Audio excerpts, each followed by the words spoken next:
Every single day, trillions of dollars are zipping around the globe. And yeah, most of it's legit.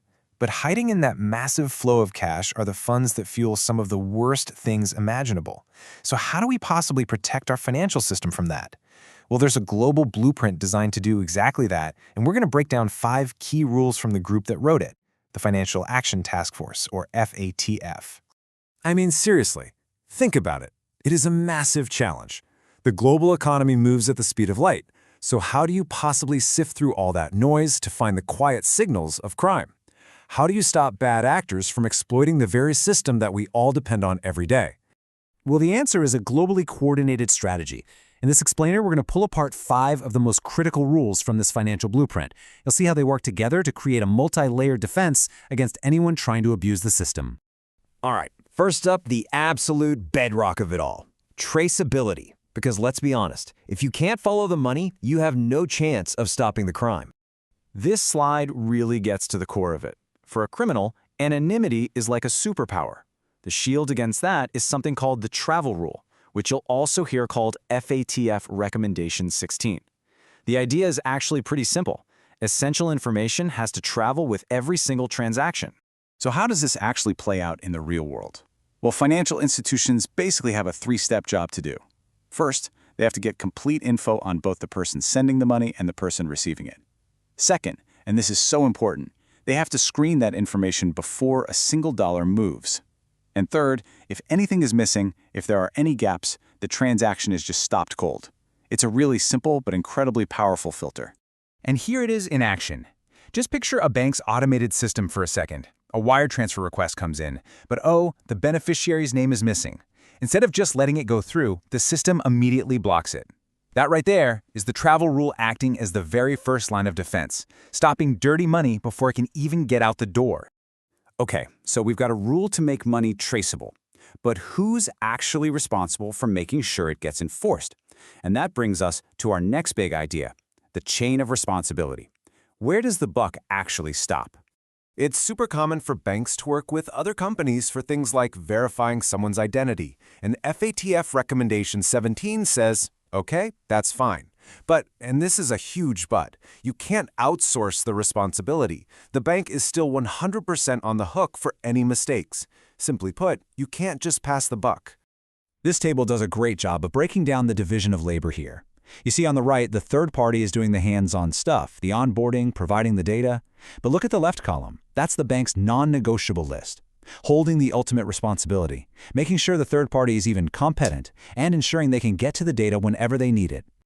That brings up a really good question. It's one thing to manage your outside partners, but what happens inside one of those massive global banks that has branches all over the planet? The biggest danger here is finding a weak link in that global chain. Criminals will always look for the path of least resistance. That often means targeting branches in countries where the rules are a bit more relaxed. The shield against this is FATF Recommendation 18. It says the entire company has to follow a single high standard, no matter where in the world they are. And this means putting a really solid framework in place everywhere. We're talking about group-wide policies that leave zero room for interpretation, compliance officers who have actual authority, independent audits to check that the rules are actually being followed, and, so crucially, the ability to share risk information seamlessly across borders inside the company. Think about this scenario. A huge bank is headquartered in a country with really tough regulations, but it has a branch in a place where the local rules are, frankly, pretty weak. Well, according to this rule, those weak local rules don't matter. The foreign branch has to follow the higher standards of its headquarters, period. No exceptions. So, we've covered rules for transactions and for institutions. But what happens when the risk isn't coming from a person or a company, but from an entire country? This is where we get into spotting high-risk threats. It's an unfortunate truth, but some countries just have weaker controls against financial crime. This creates what we call jurisdictional risk. The safeguard for this is FATF Recommendation 19, and it calls for something called enhanced due diligence for any business connected to these high-risk places. This chart gives you a feel for what enhanced really means. See, a standard transaction might get a level of scrutiny we'll call a 20 out of 100.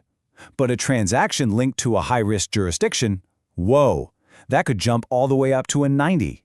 So we're not talking about a small tweak here. This is a completely different level of risk assessment. So what does this actually look like in practice? Well, it could mean the transaction gets flagged and has to be manually reviewed by a senior compliance officer. It might mean that account gets put under strict monitoring for weeks or even months. Basically, that transaction and everyone involved are put under a microscope, all because of that jurisdictional red flag. Okay, so we've covered traceability, responsibility, and risk assessment. But let's be real, no system is perfect. So what happens when, despite all these defenses, something suspicious still pops up? That brings us to our final layer of defense, knowing when to sound the alarm. Even the absolute best systems can be beaten. The final threat is that clever criminal who finds a loophole. The ultimate shield, the absolute last line of defense, is FATF Recommendation 20, the duty to report suspicious transactions to the authorities. This is that critical human element. It's the alarm bell that brings in the cavalry. And there's a very clear process for this. First, an employee spots a red flag, a transaction that just feels off. Second, they launch an internal investigation. Third, if their suspicion holds up, they send a report to the country's Financial Intelligence Unit, or FIU. And finally, and this is crucial, they keep it all completely confidential, so they don't tip off the potential criminals. This is a classic trigger. You have a customer who normally just makes small, local payments. All of a sudden, bam, a massive wire transfer comes in from a high-risk country. That pattern just doesn't match their history. That's the red flag that kicks off this whole process and leads to what's called a suspicious transaction report. So when you weave all these rules together, the traceability, the responsibility, the enhanced scrutiny, and the reporting, you end up creating this interlocking, multi-layered defense. It's like a global net designed not just to catch criminals, but to protect the very integrity of the financial system that all of us rely on. It's a powerful blueprint, for sure, but the world is not standing still. As criminals cook up new ways to exploit technology and find loopholes, the really crucial question is, can this framework evolve fast enough to keep up? And what's going to be the next frontier in this fight for financial integrity? Thanks for joining us. Thank you for watching this lesson. If you found it helpful, please like the video and subscribe for more AML and compliance training. If you would like to earn an anti-money laundering certificate, please visit www.nasiacademy.ca. The first course is free and eligible for certification. I'll see you in the next lesson.